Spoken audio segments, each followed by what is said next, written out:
Olha, você já parou para pensar como é que um drone, voando lá no alto, a centenas de metros de altura, consegue mapear o nosso mundo com uma precisão milimétrica? Pois é, não é mágica não, é pura geometria. E hoje a gente vai desvendar exatamente essa ciência por trás de como uma simples foto aérea se transforma num mapa 3D super detalhado. Então, a grande questão é essa, né?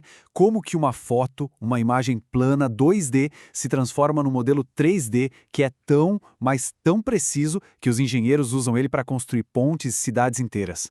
Como eu disse, a resposta não tem nada de mágico, é ciência pura. E é exatamente esse processo que a gente vai decifrar passo a passo. E olha que interessante, a tecnologia mudou, e mudou muito.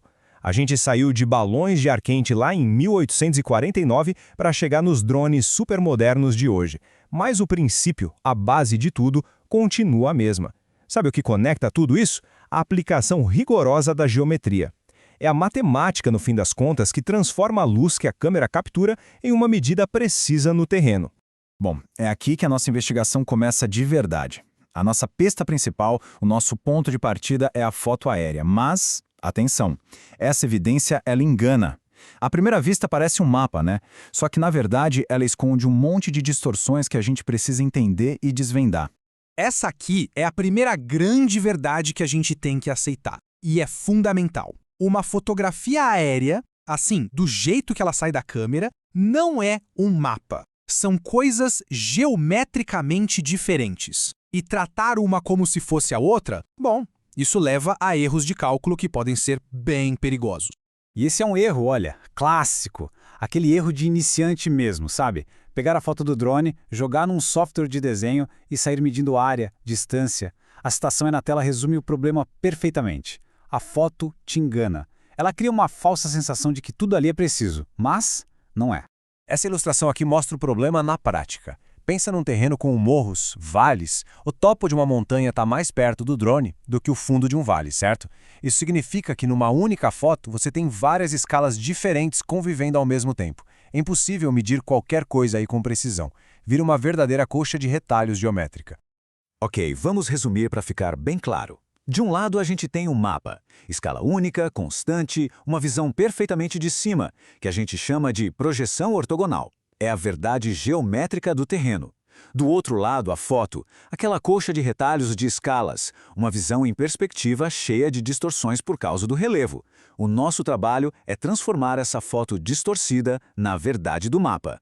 Então, a pergunta que fica é como a gente corrige essa evidência toda distorcida? A solução, pessoal, está não a fórmula. Uma equação super elegante que funciona como se fosse a chave mestra para decifrar o código geométrico que está escondido em cada imagem. E aqui está ela. E é o igual a F sobre H. Essa é a fórmula de ouro da fotogrametria. Pode parecer simples, né? Mas não se engane, essa equação é extremamente poderosa.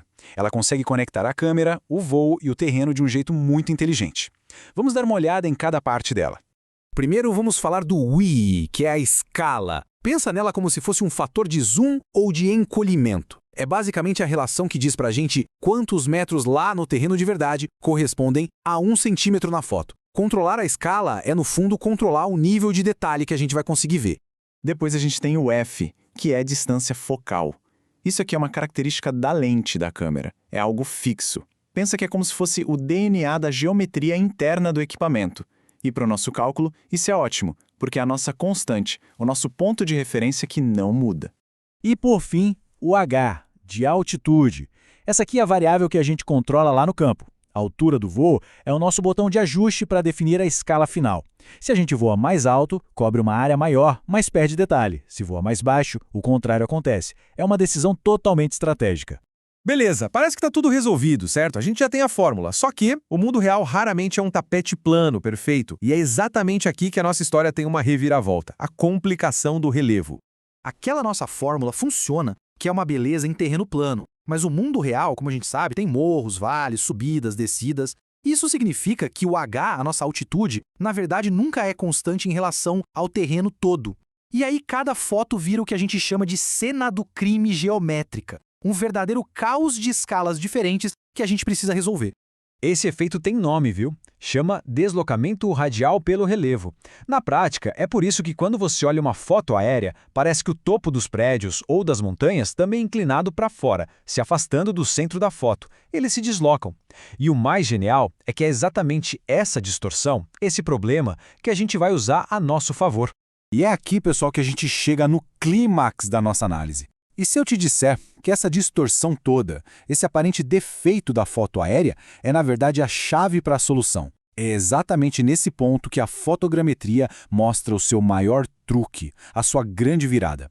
A pergunta é, como a gente transforma essas falhas geométricas na maior virtude do processo? O segredo é genial. A gente não tenta evitar a distorção. Pelo contrário, a gente planeja ela. A gente usa essa distorção de propósito para construir a terceira dimensão. E a solução para isso tem um nome: sobreposição. Pensa nos nossos olhos. A gente tem a noção de profundidade porque cada olho vê o mundo de um ângulo um pouquinho diferente. O drone faz a mesma coisa, só que com dezenas, centenas de fotos. Cada pontinho lá no chão acaba sendo visto de várias perspectivas diferentes. E esse planejamento é pura matemática. Existe uma regra de ouro. A gente precisa de uma sobreposição longitudinal, ou seja, no sentido do voo, entre 60% e 80%. E uma sobreposição lateral entre uma faixa de voo e a outra de 15% a 30%. E olha, seguir esses números não é uma sugestão, não. É a garantia de que o software vai ter dados suficientes para construir o modelo 3D. É exatamente essa sobreposição planejada que cria o que a gente chama de estereoscopia. É o que permite que o software enxergue em 3D.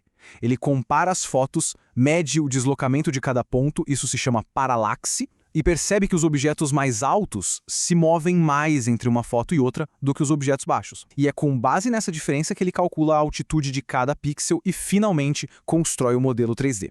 Pronto. Chegamos ao veredito da nossa investigação. Todas as pistas se encaixaram e agora o quadro está completo. A base, o alicerce de todo esse processo de mapeamento 3D é e sempre vai ser a boa e velha geometria. No fim das contas, tudo se resume a isso aqui. Para criar um modelo 3D preciso, a gente depende da interação perfeita, rigorosa, de 3 pilares: a geometria interna da nossa câmera, a geometria externa do nosso voo e a matemática que amarra tudo isso. Então vamos recapitular esses 3 pilares. Primeiro, a câmera, com sua geometria interna, que é a nossa constante. Segundo, o voo, com a sua geometria externa, que a gente planeja com altitude e sobreposição. E terceiro, a matemática, com a fórmula da escala que conecta esses dois mundos. Entender e dominar como esses 3 elementos conversam entre si é o que separa um trabalho amador de um trabalho profissional. Ok, então a gente já entendeu como a foto funciona e como o voo precisa ser planejado para a gente coletar os dados do jeito certo. A nossa base geométrica está sólida. A pergunta que fica agora é: com tudo isso em mãos, como é que o software realmente enxerga em 3D e constrói o modelo? Bom, esse é o fascinante mundo da estereoscopia e é o nosso próximo passo nessa jornada.